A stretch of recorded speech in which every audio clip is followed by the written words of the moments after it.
आरक्षण के समर्थन में राजधानी भोपाल में उमड़ा जनसैलाब। शुरुआत करेंगे इस वक्त की कुछ बड़ी खबरों के साथ। मध्य प्रदेश की राजधानी भोपाल में उमड़ा लाखों की संख्या में जनसैलाब। आज दिनांक 12 फरवरी को राजधानी भोपाल में आरक्षण के समर्थन में जनसभा का आयोजन किया गया, जिसमें कई राजनीतिक संगठन शामिल हुए। साथ ही दूर दूर से लाखों की तादाद में लोग उपस्थित हुए। भीम आर्मी, भारत रक्षा दल और उपस्थित सभी संगठन द्वारा 25 सूत्रीय मांग की गई, जिसमें आरक्षण और एट्रोसिटी एक्ट सभी महत्वपूर्ण मांग रखी गई। SC/ST आरक्षण सभी ST/ST के लोगों को मिले और एट्रोसिटी एक्ट के किसी दबंगों के द्वारा किसी गरीब या आम आदमी के ऊपर कोई अन्याय अत्याचार करता तो उस पर तुरंत कार्रवाई हो।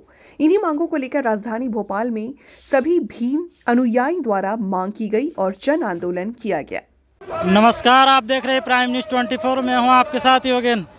आज हम आए हैं भोपाल राजधानी में, जहां पर भीम आर्मी द्वारा जन आंदोलन एक आरक्षण के समर्थन में रखा गया, जहां पे आप देख सकते हैं लाखों की संख्या में यहाँ पे उपस्थित है। और यहाँ पे हमारे साथ कई संगठन के संस्थापक और राष्ट्रीय अध्यक्ष भी मौजूद हैं। हमारे साथ है भारत रक्षा दल के राष्ट्रीय अध्यक्ष जीवन राज द्रविड़ जी। तो हम उनसे जानेंगे कि क्या उनकी राय है और आरक्षण के समर्थन आज जो जन आंदोलन यहाँ पे है उसके बारे में आज हम उनसे चर्चा करेंगे। तो भाई साहब, आज आप यहाँ पे उपस्थित है भोपाल में, आप जो कार्यक्रम है उसमें आज जो उपस्थित है, इसमें आप आरक्षण के समर्थन में आप क्या कहना चाहेंगे?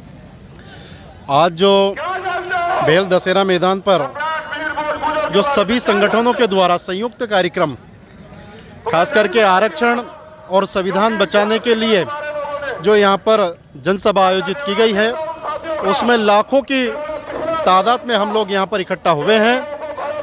मैं आपके माध्यम से कहना चाहता हूँ कि जब ये देश आज़ाद हुआ था, इस देश के ऊपर दुनिया की निगाहें थी, पूरे अंग्रेज़ों की निगाह थी कि जब हम लोग इस देश को आज़ाद करके चले जाएंगे तो ये देश के लोग आपस में ही लड़ मर कर ये अपने आप में ख़त्म हो जाएंगे।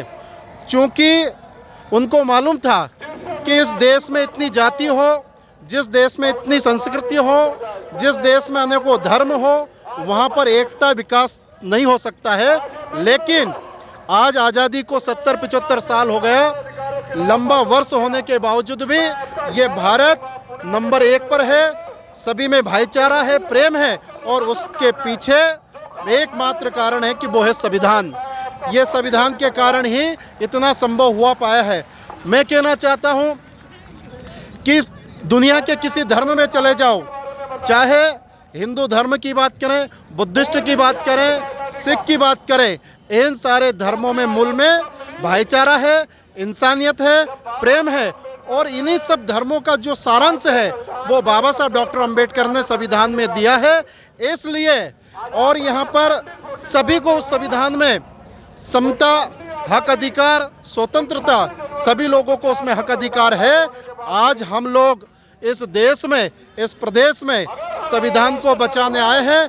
कुछ मुट्ठी भर लोग यदि इस संविधान को ख़त्म करने के लिए, इस संविधान को, आरक्षण को ख़त्म करने के लिए अपना पसीना बहाते हैं, तो हम भारत रक्षा दल के लोग, तमाम बहुजन समाज के लोग, हम लोग अपने खून की नदियां बहाने के लिए तैयार रहेंगे।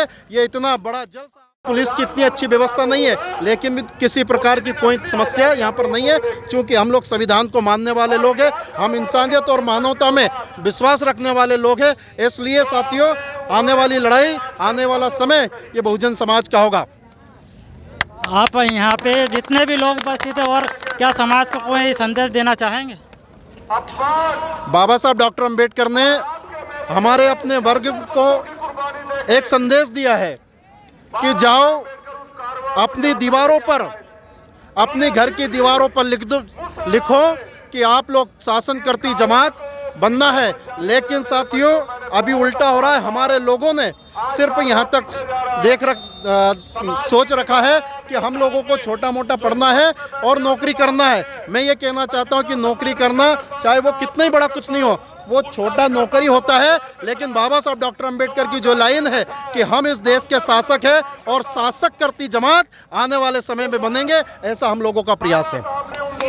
आज हमारे साथ यहाँ पे और भी सर, यहाँ पे आप आए तो क्या लगा आपको कि आप यहाँ पे इतनी दूर से यहाँ पे आए, और आप क्या कहना चाहेंगे इस बारे में? मैं कहना चाहूँगा कि जो अभी पिछले 8 जनवरी के दिन जो करणी सेना के जो लोग हैं, जो देश के 3% जो लोग हैं, उन्होंने आरक्षण ख़त्म करने की बात और SC/ST एक्ट को ख़त्म करने की जो बात कही है, तो मैं उनकी बात को खारिज करता हूं, क्योंकि संविधान में एक लाइन लिखी है, बाबा साहब डॉक्टर अम्बेडकर के द्वारा एक लाइन लिखी है कि जिसकी जितनी संख्या भारी उसकी उतनी हिस्सेदारी। तो मैं अपनी ओर से इतना बार कहना चाहूँगा कि बाबा साहब ने जो सिस्टम बनाया है, जो भारत देश का संविधान बनाया है, उसमें उसका माध्यम ये है कि भाई जो अगर 100 लोग हैं और 100 रोटी हैं, तो सभी को समानता का अधिकार होना चाहिए। जो हक अधिकार है वो बराबरी में जो जनसंख्या है उसके अनुपात में बराबर मिले। सर, जैसे आज यहाँ पे भीम आर्मी चंद्रशेखर आज़ाद द्वारा जो ये आंदोलन रखा गया, उसमें 25 सूत्री मांगे रखी गई थी। तो उन 25 सूत्री मांगे अगर आपकी नहीं मानी जाती है तो आपकी आगे क्या रणनीति रहेगी? अगर जो बहुजन समाज ने आज भोपाल के भेल मैदान में 25 सूत्री मांगों को लेकर आज लाखों की तादाद में आज यहाँ जन आंदोलन जो किया है, अगर इन 25 सूत्री मांगों को यहाँ की सरकार ने और यहाँ के शासन प्रशासन ने अगर उसको नहीं माना, तो आने वाले समय में इससे भी कई गुना संख्या में यहाँ आंदोलन होगा, जिसकी जवाबदारी यहाँ की सरकार, यहाँ के शिवराज सिंह चौहान की सरकार की होगी। जी, धन्यवाद।